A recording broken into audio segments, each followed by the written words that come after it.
Welcome to Down the Garden Path. I'm your host, Joanne Shaw, landscape designer and plant lover. I enjoy discussing down-to-earth tips and advice to help you seasonally manage your garden and landscape. And I also aim to bring you interesting and relevant topics to educate you all about the landscaping and horticultural industry.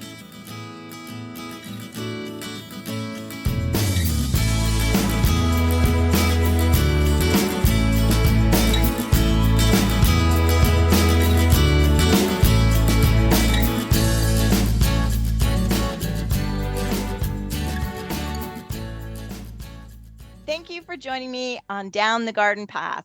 I'm looking forward to today's show. With me is Dawn Golloher, from the owner and operator of Gardens Plus. And Dawn's been a frequent guest over the years on Down the Garden Path, and I'm so happy to have her back. She's the owner and operator of Gardens Plus, an independent garden center in Peterborough, Ontario, specializing in easy care perennials. And today I'm very excited that we're going to be talking about Hellebores. Welcome to the show, Dawn. Thank you so much, Joanne. So thanks for coming back, and I'm so looking forward to discussing Hellebores with you. Kind of a cool plant. Very cool. Very cool, and loves the cool. yeah, definitely. So can we start with a little bit of a history on Hellebores? Because I feel like they are a new plant in the last 5 years or so. Like, I don't know, when I first started designing, 15 years ago, I never really saw them or heard much about them. So they've been in existence. I don't know how far actually they go back, but this is our 27th season, and I've always sold them.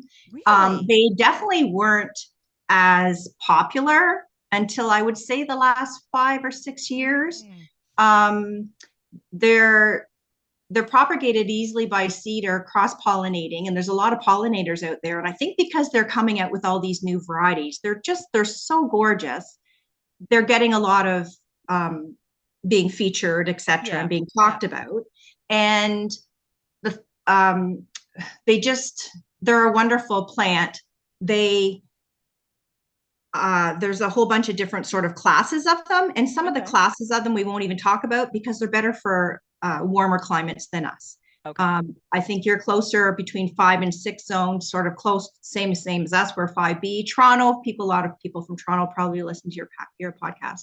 They're zone 6, but we get down to Windsor and Niagara, they're like 7. So I would say from zone 6 to 7, they can clearly grow any of them.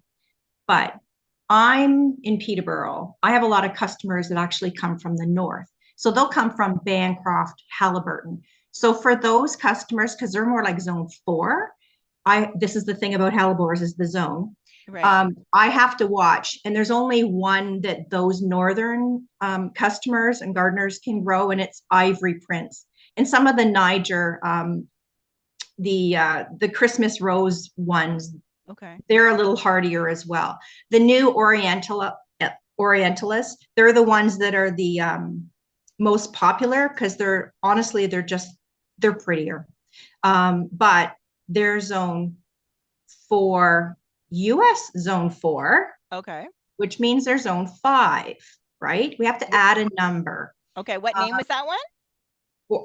There's tons of them. Yeah, that's a classification of them. Okay. Yeah. So zone 5 is like minus 20 Fahrenheit, minus 26 Celsius. So that's pretty hardy. That's us and pretty much everybody else in Ontario that isn't north, right?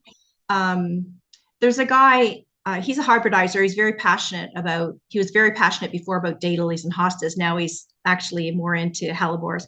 He's cross-pollinating, and sorry, I've got my cat here. Cat sound, everybody. Something fell off the table and scared her. He's hybridizing. He's in the US. He's actually in Michigan. He's hybridizing, which are very popular. There's a whole series. It's called the Wedding Series, and they're all double flowered. And then there's a single flowered series called the Honeymoon Series. So you'll see, let me see, the doubles in the Wedding Series. There's Blushing Bridemaid. There's a new one this year called Childhood Sweetheart. There's Confetti Cake. It's actually been around for probably 10 years now. Wow. Whirling Romance is another new one. And then honeymoon series, they're the ones, they're flatter because they're single petaled, so they don't have a lot of petals to them. So they're lighter they're not as full. well. Yeah, They they're a don't little more droop as delicate. much. Yeah. There's French Kiss, New York Night, Rio Carnival, and so many other ones. Oh my gosh. And they come in so many colors. Like there's yellow, there's orange hues, there's dark, deep purples that look like they're black. Yeah. Lots of pinks. Ivory Prince is, I like it. I've always loved it. When somebody's just starting with Hellebores, I always suggest they start with that one. Okay. It's one of the ones that I'll say is more reasonable in cost. They're not a $10.99 or a $15.99 perennial. Yeah, they are an investment, aren't they? They are an investment. They are for sure. Ivory Prince is more zone 4, and it changes color, which is really cool. It'll be in the season, it'll be green, pink, and then you get the green and the pink together. Their leaves are really nice. Their leaves are actually quite thick. But Ivory Prince is a good one for anybody to start with. Right. And then, not that they're difficult to grow, that's another part of our conversation for sure. Yeah. But it's easy. Now, are they all? So I have 3 different ones, and I unfortunately don't know the names. The tags might be out there somewhere, but I know my white one. It's finished. It bloomed early. I don't know if I'll get a repeat bloom, but it blooms really early, like February, March, early March, and even in the snow. Even if I don't know why, it's in a sheltered area east side of my house, but it's done early. And then I have a pink one and kind of a really like a maroon one. So they still are early in the season. Are all of them really kind of spring? They're nothing's blooming in July and August for Hellebores, right? Correct, but okay. So they bloom, they start blooming sort of in your area and my area. They'll push up right through the snow if we have snow cover. This year when they started coming through, we were having that warm spell. And that's not why they bloomed when they bloomed, because of the warm spell. It's just that's their timing. So normally they'll push up through the snow in March-ish to April. And then they open up and they'll hold their blooms till July, sometimes even August. Really? Okay. Yeah, which is great, because a lot of perennials that bloom for that amount of time, their blooms are done, you cut them back and they're done. Whereas these guys, the blooms hold. So I call them still a long bloomer, but it's not like they keep reblooming. And I've never seen one rebloom. I've seen shoots that are behind the new ones come up in succession, so to speak, but they're not known to be rebloomers. I've never seen that happen. Why some of them are blooming earlier than others, I would say is a lot to do with sometimes the amount of sun in the earth warming up a little bit faster, for sure. They're not a full sun plant. I always say this, the same thing with hostas. They're not a full sun plant. They'll grow in the sun, but they won't do as well. And they would need some more extra moisture. And to me, that's not easy care perennials. So I always go with what sort of where they should be. So filtered light is perfect. Part shade is fine.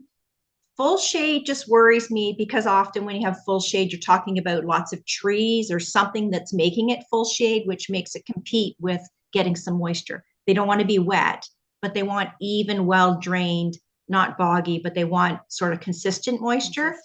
And care is another big thing about Hellebores. They don't need a lot of care, but I suggest when you do have that urge early spring, before, we're not cleaning our gardens up as early anymore. So when you do have an urge and you want to do some gardening, look at your Hellebores, and any of your leaves that are from last year that don't look good, give them a trim. And then what happens is your flowers come up and they flower. And as they're flowering at the base, you'll see all these new leaves will start. First, you'll see the clump of flowers down in the middle, and they're starting to come up. And cut off your leaves that don't look good. If they look fine, they're evergreen, right? So the green leaves come all the way through the winter time, no problem, under the snow, or if you don't have snow. And then just cut off the leaves that are not looking great, mangly, spotty, whatever is the case. And then your new leaves will come up after flowering. So sometimes they look funny if you have a plant that maybe you just planted last year or the year before, which brings me to another point. You need to be patient with these guys. I have a clump that's probably 15 years old. It's Wedding Bells, which is a white. It's Wedding Bells. So obviously it's part of the Wedding Party series. It's huge. It's probably a foot across, which for a hellebore, that's huge. Because the plant or not the bloom, the plant? The plant, the base of the plant. Yeah. Okay. And yeah, so it's probably like 15 years old. And a lot of their leaves actually look good. So I only trimmed the ones that are not looking great. I pulled back the leaves from our maple tree that's about 15 feet away, and I've just left it. And now it's blooming profusely. Sometimes when you buy them at the garden centers, I know for me as a grower, I can buy different, I'll call it a grade of plant. So they come in trays. They're plugs, but they come in plugs anywhere from 128. That's a lot of plugs per tray. So they're little small liners, the smallest ones I can buy. I would be bumping them up and probably selling them in a quart. Some people sell them in a gallon, and they'll sell them for like $10, right? But now you're going to probably wait maybe another year, 2 or 3 for it to be bloom size. Right. They're still hardy. They're just a smaller plant to start with, which is great if you can find someone that would grow that size. We bring in the biggest size. So we only get 20, which is they're about 3 to 4 inches across. And then we sell them in a gallon. But they come in, they're already blooming, and they bloomed last year. The odd time there's some that haven't bloomed, but that's just nature of the beast and their growing conditions where they came from. But yeah, they're expensive. I know personally, our garden center, they start at $19.95 and they go up to $33.95. Last year, we opened early May. We actually opened a weekend earlier than normal because of the season, the way it was going. We had pre-sold. We opened up our website for a short amount of time for pre-orders, which we've already done. We did that in March. We pre-sold about maybe a third of what we had coming in.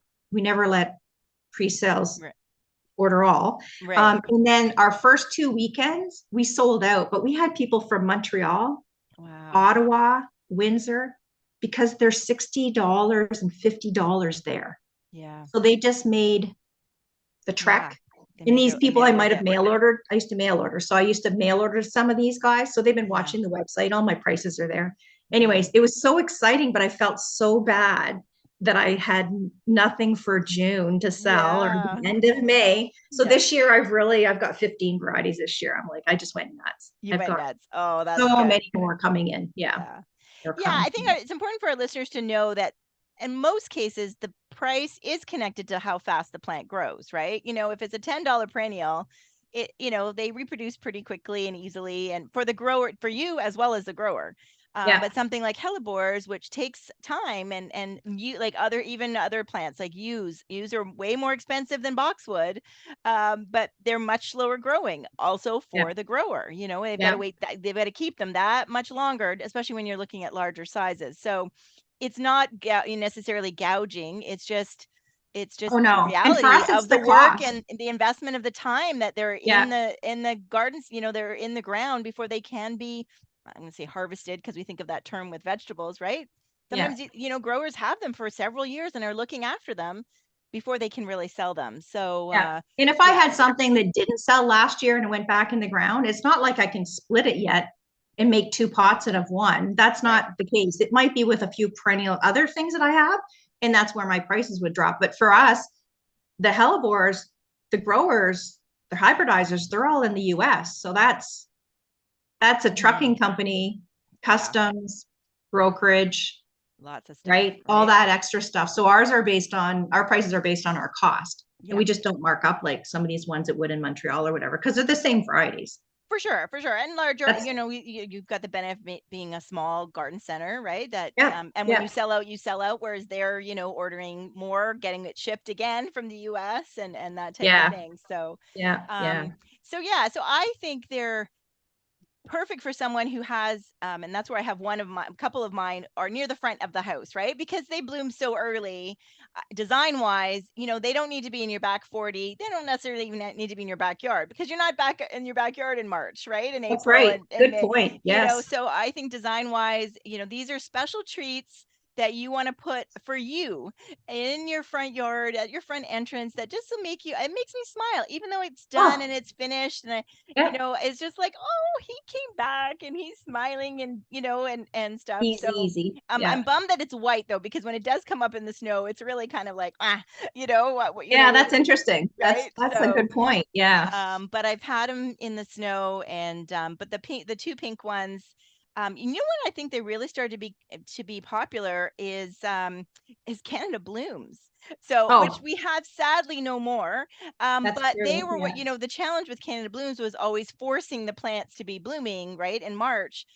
So I found, like, especially the last year or two, well, the last year nobody got to see it, but believe me, they were Yeah, covered with hellebores the last year where nobody could actually get in 2019.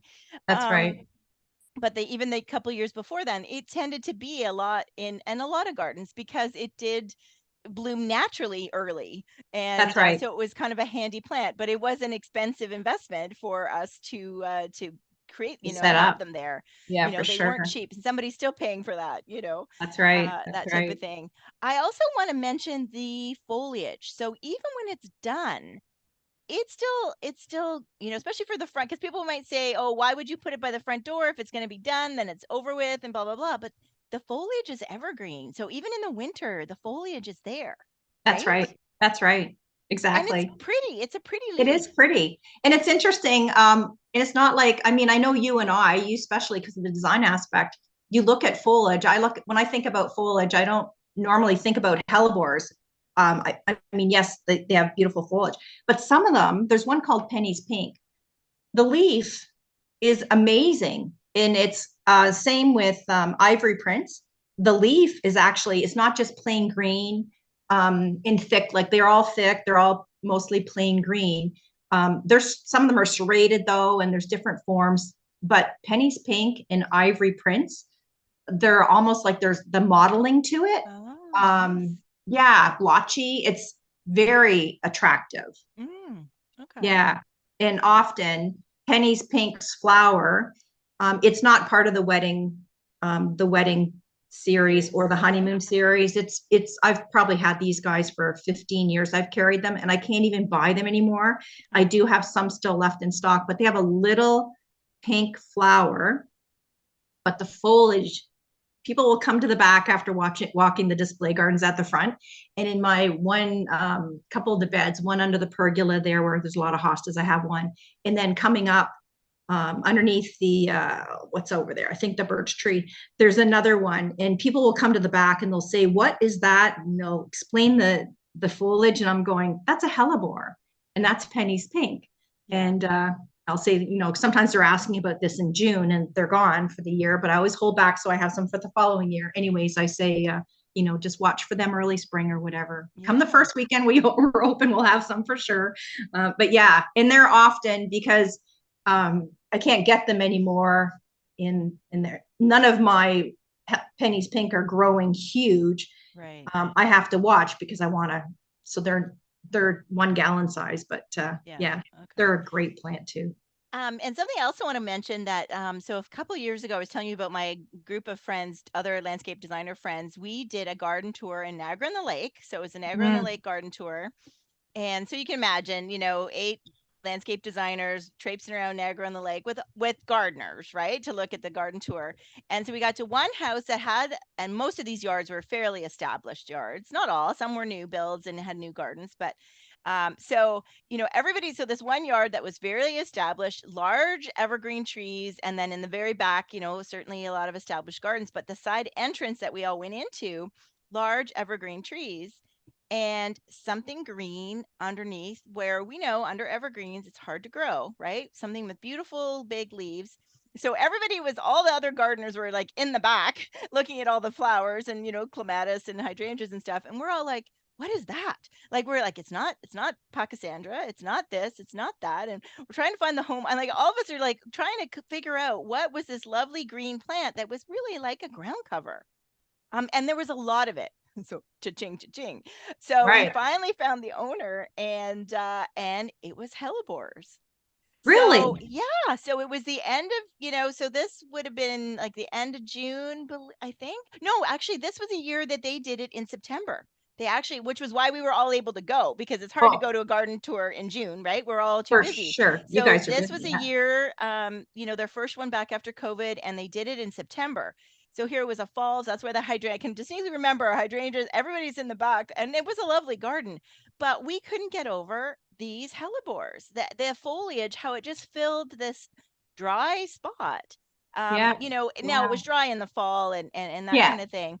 So I Yeah. don't know the variety. We certainly didn't see the blooms, but we were all kind of captivated by the foliage. So, Right. Right. so It's neat. I, It's tidy. Yeah. yeah, it's neat, it's Yeah. tidy. It was noticeable. It was green in September, when it can be really hard in the garden sometimes.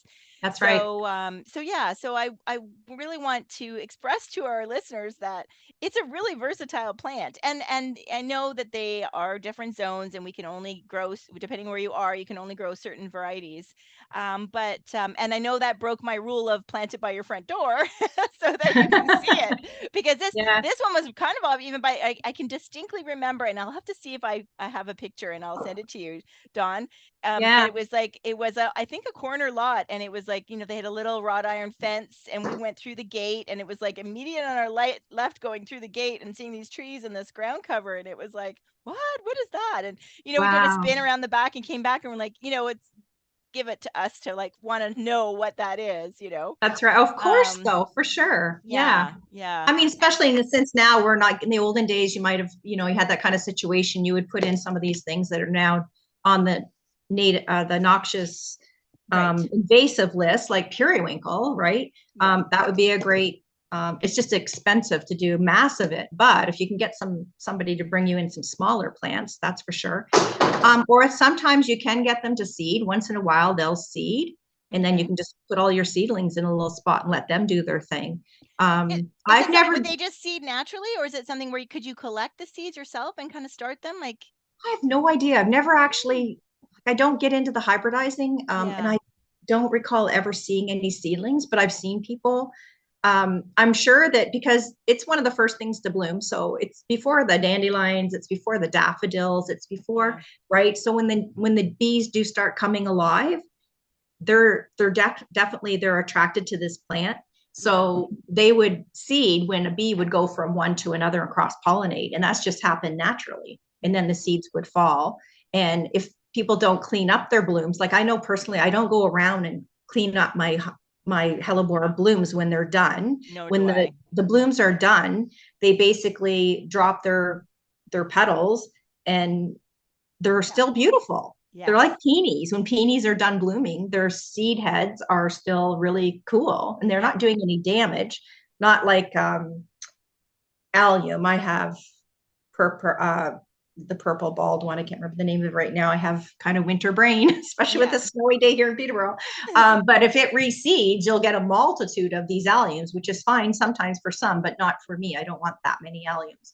Right, But anyways, yeah. So for them, if they did reseed, that would be a wonderful thing. yeah, would And you'd be, end up. That's where you can end up with some new varieties. They would not flower like the mother plant. They would right, flower a cross between the mom and the dad, so to speak, right? yeah.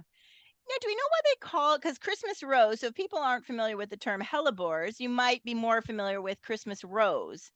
So, um yeah. So Hellebore Niger, that variety is more known as Christmas rose. So we okay, always have a Latin and we have a common name. So yes, the Latin is the Hellebore or Helleborus, and yes, then Christmas rose is Niger's common name. When you get into the orientalis, they're known okay, as Lenten Rose. okay, So that's the classification. I mean, hmm, when it's not really a big deal when you go to the garden centers looking for hellebores.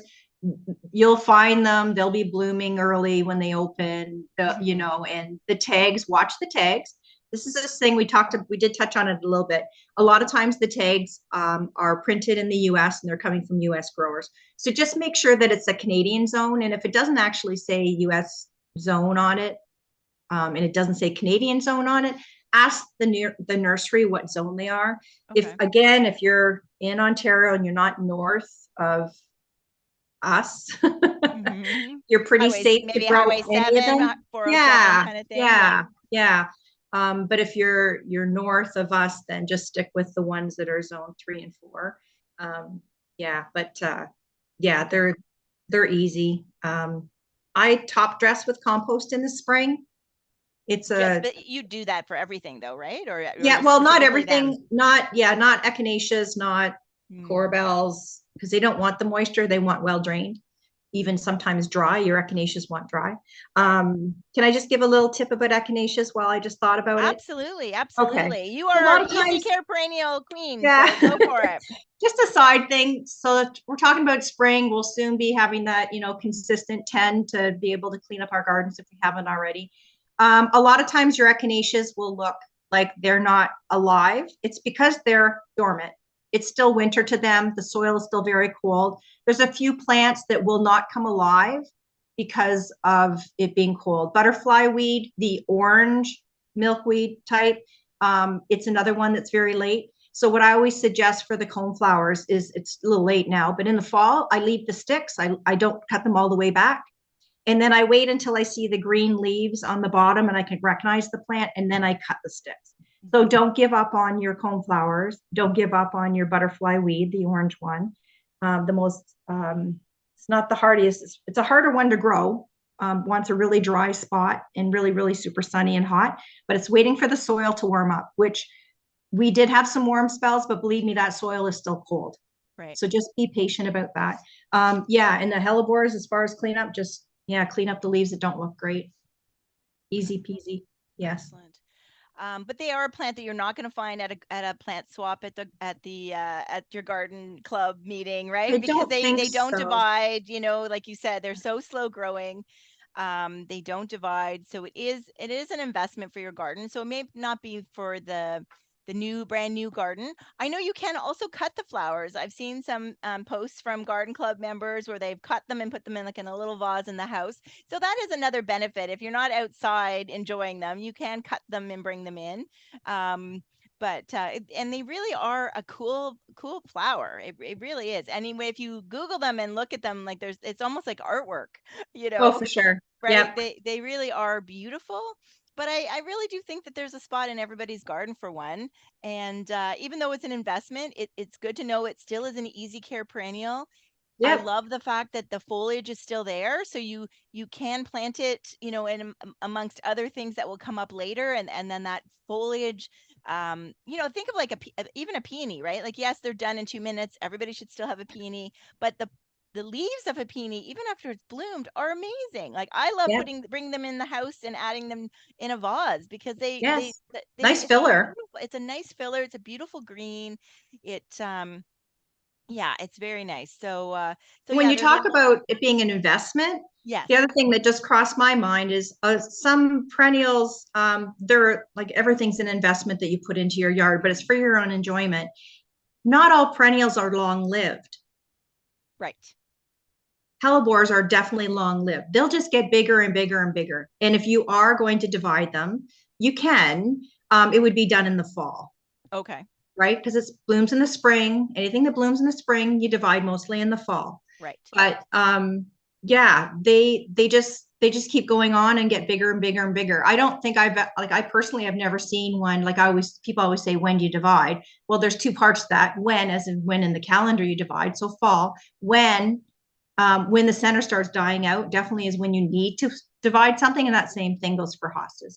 I've never had a hellebore die in the center because I don't have any that are, plus 15 years old. There are some out there, obviously, because they've been around that long. But yeah, obviously they're nice left to get mature and nice and big, because then you just get more blooms, more and more. And that's when I would maybe bring in a vase and whatever, but otherwise I like seeing them in the yard. Yes. yes, for sure, for sure. And I like your idea up front, for Yeah, sure. Oh my for gosh, I never sure. thought of that. Yeah. You're the designer. That's right. Yeah, no, I mean, I have them under my so the burgundy one is underneath my little, I have a little hedge of little quick fire hydrangeas. So Oh, it's going to perfect. eventually be like a bit of a so on the one that is under, you know, it's going to be a ground cover when the leaves come out. But right now, nothing's happening in my quick fire, my little quick fire. Right. But those pink, you know, maroony color, you know, are poking up, and it is cute how they kind of poke up, you know. Yes, for sure. And it's Yeah. almost like seeing them is almost like seeing trillium in Yes. nature, right? Like it's just Yes. such a nice, it's so early and so surprising that it's such a lovely treat that Yes. early in the garden. So I think that's something you know, to complement your bulbs if you're a big bulb lover. You know, I'm not a tulip fan just because I'm so tired of fighting squirrels, but Yes. daffodils and alliums, you know, but having hellebores in the mix there, I think are great. But I am, especially for me at the corner house, my neighbors get a nice enough view of all my gardens. I'm going to keep the hellebores close to the front door for me. Yeah. Yeah, for sure. So, Yeah. so are you're ready for, let's talk a little bit about the season. So you specialize in easy care perennials. So please check out Dawn's website at gardensplus.ca. Yeah. Yep. Lots of great advice for easy care perennials, natives and non-natives, which are both great for pollinators and both great for new gardeners, right? Oh, excellent. Yes, for sure. What is the most popular when you say easy care perennials, and Oh, what is the thing that you know is, or does it change from year to year? um, for me, I was known more for hostas and daylilies, and then just sort of started getting rid of the things that were short-lived, like the lupins, the gaillardia, Mm, different things like Shasta daisies. They're the short-lived ones, so I stopped selling those. I'm more into things that are drought resistant. And honestly, I started with this low care, easy care, low maintenance type plants when we started putting in more display gardens here. Um, Not thinking about the whole thing with climate change, yeah, needing drought resistant. It was because I couldn't get to my gardens to water. same here. I Yeah, was waiting for the rain to water them. yeah. Um, that's why I started, and it's probably, this is our 27th season. So it was probably like 20 years ago or so, Hmm. because the big box stores started coming and I needed to find a niche, right? So Yeah. hostas and dailies were my passion. They still fit. So I would say a lot of people, when they come through, they're looking for things that are new. Hmm. They're looking for definitely lots of different hostas and different colors instead of the green, green and white and green. Yeah. Um, but nepitas, or nepeta, however people Nepeta, say yeah. it, because it's one of the clematis. I know Clematis. yeah, clematis, clematis, nepeta, Exactly. nepeta, yeah. Yeah, there's a lot of them that they're bee magnets, they're pollinators. There's some that will creep. There's a new one out this year. It's called chartreuse on the loose. I Ooh. think it's going to be really exciting. I love foliage. Hmm. So it's going to have the purpley blue flowers, but on chartreuse, which is like a lime colored Right. foliage. Really? It's not a small clumper like cat's pajamas, which is my favorite, Hmm. because it blooms almost all season. It blooms, Yeah. you give it a haircut, it blooms again. It's just amazing. And then so that's I find a lot of people come in looking for those. And some of those, cat's pajamas is a proven winners. So there's a lot of marketing happening around that one. Yeah. The new one, chartreuse on the loose, is not a proven winners, but Okay. I know we have a great amount of stock of it. And I'm excited to see it because it's lime foliage. Yeah, that'll be Yeah, interesting. I'll have which to is look for cool, that. right? Because again, when they're not blooming, the foliage is The still foliage is good. Yeah. really good. Yeah. Yeah. I would say my I have quite a bit of cat's pajamas and Persian blue, is it? Persian blue's nice too. Yeah. Taller, but that's A okay. little bit Yeah. taller, but not as tall as Walker's Low, which was never low. Right. Although I think Walker's Low, I did take it out because it splits in the middle and falls over, but it Yeah. still was, if you've got the space for it, it was the best bloomer. Like, Yes. And you that's a know, good point about when you're picking plants out, definitely know your lighting. You mhm, need to know when the sun is and how long, when it starts and stops, because a lot of people, especially when they're new gardeners, they don't know, like they love hostas, but they want to put them in full sun, or right. they love daylilies and they have full shade. So you need to know, like certain plants are for certain areas. So if you're putting a garden in, kind of watch that area. And obviously the seasons, things change as well. In the spring, it might be in more sun than it is once your trees leaf out. So there's a lot really, for choosing the right plant for the right site. Yes, the right site. And I think you have to go by, you were talking a little bit before the show about, advice online and stuff like that. You can't go by what happens in someone else's garden. You do have to pay attention to what's happening in your garden when your trees leaf out.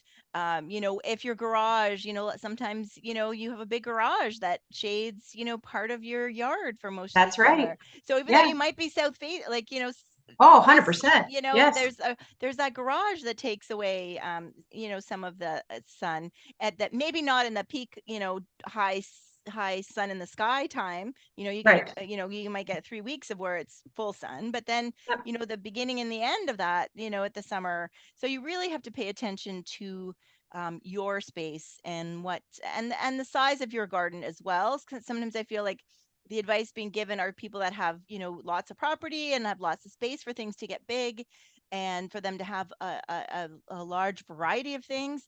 If you just have a small backyard or a small, 3 foot by 6 foot bed, you have to be pickier and you have to pick plants that are size appropriate. So that's right. And clumping rather than spreading. Yes, for sure. And still need to repeat, like, even though you have a small space, it doesn't mean you put in 12 different things, design wise, still pick 4 or 5 of your favorites and, add 2 or 3 of each of those. And, that will make for a better, you can plan your seasons better and make for a visually, impact. Garden kind of thing. So do you have an open date?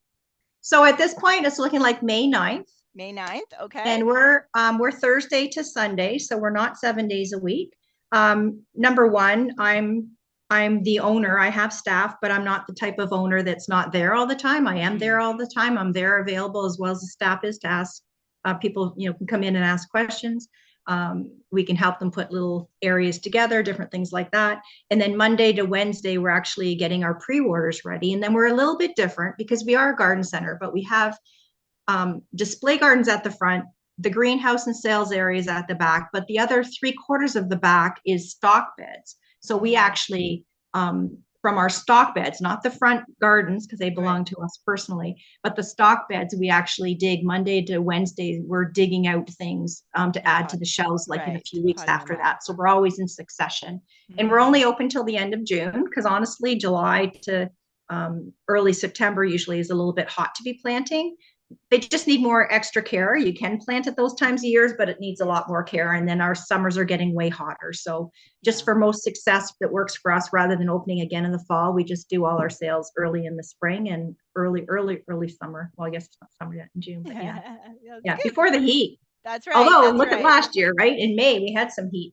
Real high heat days. It's crazy. And then July we didn't, right? We had in July we didn't. They flip-flopped. Yeah, flip-flop. So we really don't know what we're going to get, but that's another reason to buy Easy Care perennials, right? That are tough and hopefully will help us get through these climate issues that we are continuing to find. So thank you so much for joining me here. I really appreciate it. And we're going to have you back because we're going to talk about hosta, the hosta virus X. In a couple of weeks. So we will have you back. And I do want to let our listener, I'm glad you told us when you can get out there and visit Dawn at Gardens Plus. And it's great to support. If you're not near us, you can please support your local garden center and your local growers because it's really important. We don't want to lose the knowledge and, we want to support local, right? And everything that we do. That's awesome. Yes. So thank you everybody for joining me down the garden path. If you need help with your garden, please check out my book. Matt and I wrote a book, Down the Garden Path, a step-by-step to your Ontario garden. It monthly tells you everything you need to do in your garden or not do. And you can find it on Amazon and there'll be links in the show notes. So please have a look and consider gifting it to someone. Makes a great Mother's Day gift coming up. So once again, thank you, Dawn. And I'm really excited. I hope people check out Hellebores. And thanks again for joining me down the garden path. Thanks, Joanne.